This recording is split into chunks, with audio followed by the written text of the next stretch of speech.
What's up, everyone? I hope you're all having a good day today. Just a quick update on the channel real quick before we get into the video. So we're excited to announce that we're going to be moving into our new set, Rob and Adrian. And I know we've been kind of winging it with the location. You know, we haven't been technically in a set really. But next week we'll be moving into our new set, you know, with the new equipment, new microphones and all that stuff. So it's going to be pretty exciting. I hope you guys have been joining the channel, and just stay tuned. We're gonna be coming up with more content, you know, with movie reviews, you know, as the movies come out, and you know, some podcasts in the near future. So it's gonna be pretty exciting, and I hope for you to join us in the journey. And be sure to like, subscribe, and comment in the section below, and enjoy the video. Hey everyone, welcome back to On the Fence Movie Reviews. My name is Adrian. And I'm Rob. Alright, so today we're going to do something a little different. Not exactly a movie review, but we're going to talk about the top 5 Marvel movies that you need to see before watching Endgame.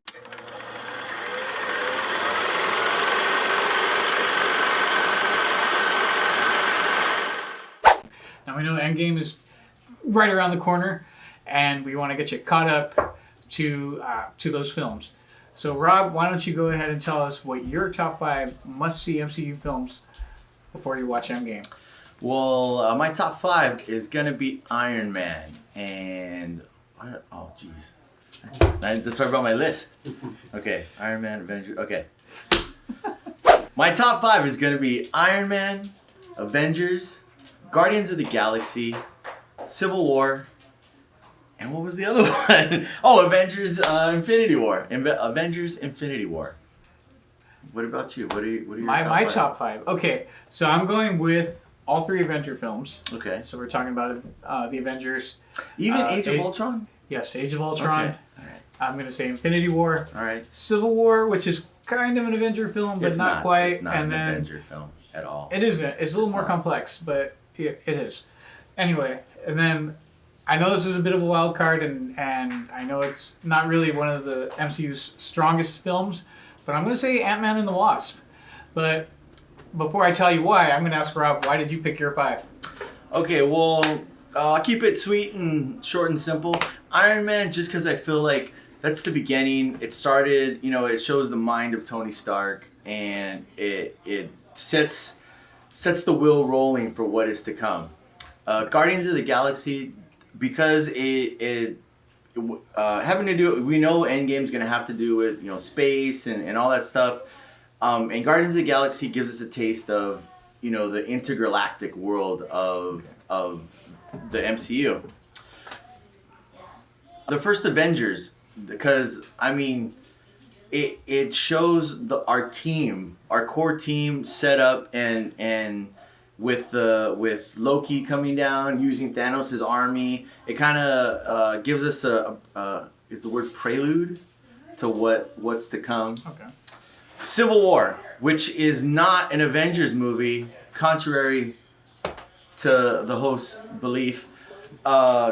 Civil War, just because. Well, no, I agree with you. But I don't agree with you. Okay. But go ahead. Whatever, I'll punch you. Civil War, just because. It's like that. It gives us, I guess, a taste of all the Avengers. Not even, well, I guess they're not really considered Avengers, like the other characters. But it gives us a little taste of everyone that we're gonna need to face Thanos or whatever else is to come in Endgame. And Infinity War, Avengers Infinity War. I mean, it's pretty much part 1 to what is Endgame, being like a part 2. So just it's the first half of the story, and Endgame is the second half. So you need Infinity War. That's like I feel like you can miss all those other movies, but you need to see Infinity War. Yeah.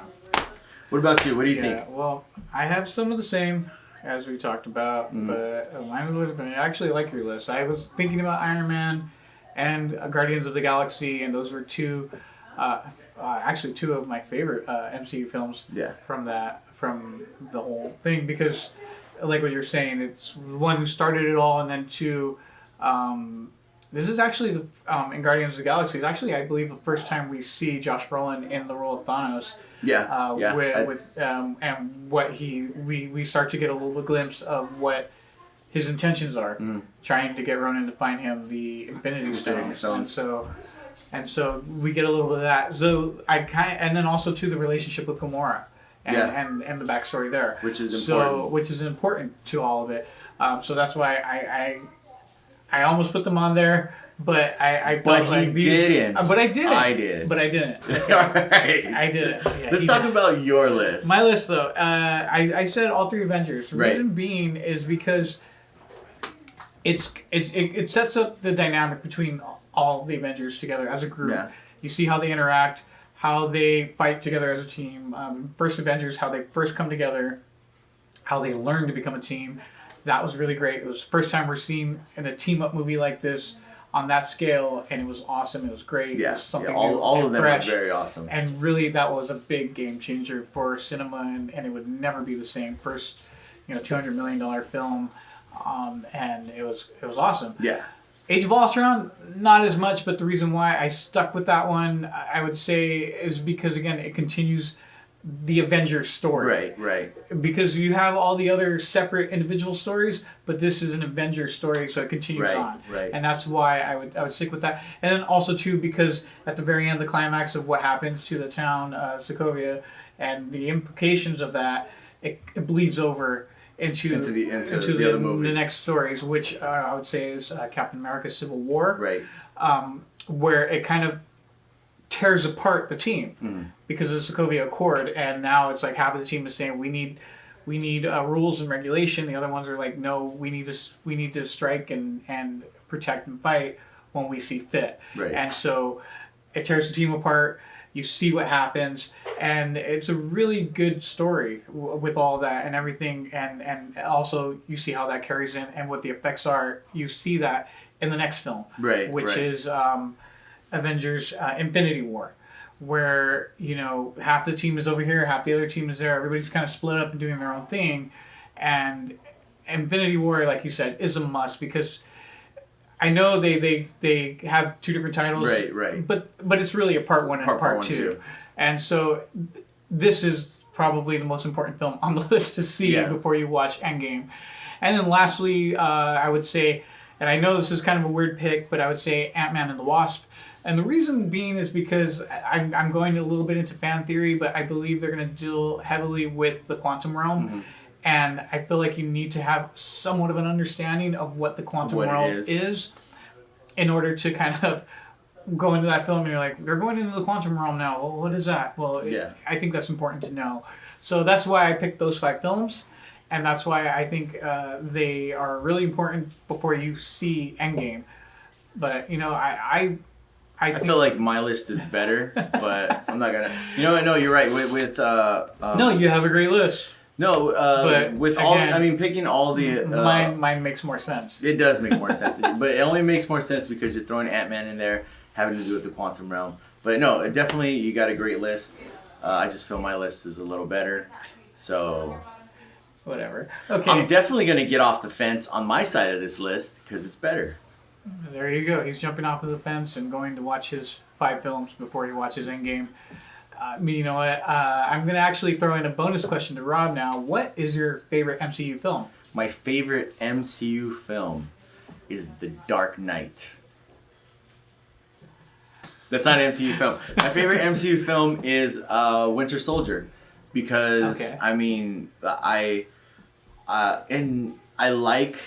like the whole it kind of harkening back with Bucky and that whole thing, kind of something you thought happened, but it was switched up, and the whole spy thing, how they've been using him, how they use Bucky, just how Hydra infiltrated S.H.I.E.L.D. And it's a good, it's awesome. Yeah, movie. And I think that actually bleeds into Civil War, where, the effects of the Winter Soldier, Bucky Barnes, and how he, was basically a hitman and doing hits. And how the hits that he did affected Tony Stark. Yes. Spoiler alert, I'm sorry. Well, if you're watching this, then you should be watching. But, again, that could also be made a case for why you need to see that one, because because Bucky Barnes or Winter Soldier comes in. Are you using names a lot right now because your dad told you need to know people's names? No, I am not actually, but you know what, Rob? Anyway. Sorry. All right. Yeah, no. So that's a good film. So I would pick that one. Okay. What about? You know what? And What do you I think? What's your mentioned it favorite? earlier. I'm on the fence. No pun intended. I'm on the fence between Iron Man and Guardians of the Galaxy. And Okay. You're talking about the first Iron Man. the first Iron Man, Guardians. first Guardians of the Okay. Galaxy, Volume 1. You know what? They're two different films, but those are my two, and it's very hard for me to pick. I think it depends on what mood I'm in. I can get it. I understand that because they are two different films and set in two different types of worlds. So I mean, to be able to be like, which one are you gonna pick? I can get the difficulty in that. Yeah. Both good films. Yeah, but I for me, like what you said, Iron Man started it all, and I watched it recently a couple nights ago, and it's just a really good film. The character arc that Tony Stark takes Yeah. from just being like a total careless playboy billionaire, with no accountability, doesn't really care as long as he's making money, doing Yeah. whatever he wants, to having something tragic happen to him and it affects him, and he has his eyes open to seeing like, you know what, this is what I do and what my company does is Yeah. affecting other people, Right. and I need to do something about it. And that was really cool, and it was told in a really great way. And again, this is happening. The film came out right at the superhero boom when you had Iron Man, Dark Knight. and then The Dark Knight coming out around the same time, Yeah. and it was like, boom, we're off to the races. This Yes. is something that's crazy. And it's and been awesome ever since. This And is then- pretty much like, what, 13 years, a decade of our lives, like invested into what, and Endgame's not even like the end of it. Yeah. They're still gonna keep going, but it's just like 13 years Yeah, of our lives and invested in these movies. exactly. And well, lastly, I'm gonna Guardians- cry. he will cry, and I'll be there with tissue and say, "Here, Rob, you're embarrassing me." That's what my wife says too. Anyways, go ahead. Yeah, she does say that. Hey, man, that's not cool. I'm out of here. Here. Let's go. Let's finish this up. Yeah, no, but also I wanted to talk about Guardians of the Galaxy. Okay, that right, film yeah. was really awesome. Lots of heart. The soundtrack was Soundtrack's Off the ridiculous. charts. Yeah, soundtrack's it ridiculous. was different from any other MCU up until that point, where it just had a totally different vibe. Band of misfits coming together, doing their thing, and it was just everybody hit. The jokes landed, the action was great, and I really loved the story, the backstory between him and his mom, Yeah. and like how that affected him, and Yeah. then how he kind of gets some sort of closure at the very end of it when he opens up that birthday gift. Yeah. It's, it's a mixtape from his mom, and that was really special, and it's a really nice story, and it's just all around fun. You know? Yeah. Yeah. But I agree. But here's one just side note. He did not put Guardians of the Galaxy on his list, and I did. And that's his favorite movie. It shows you a lot about you. I'm just trying to be as unbiased as I got you. possible, and I I'm got trying to you. get my list to make sense. That's I all. got you. No, totally get you. Anyways, I Well, that's think we're pretty much ready that's to our wrap list. up. That covers it. You know what? Why don't you guys? We gave you a bunch of homework. Go home, watch the films that we talked about. It's a lot, but you know what? Have fun. Go watch Endgame. Tell us what you think. Thanks for watching. Don't forget to click like, subscribe, share, comment below, and follow us on social. And have a great week at the movies.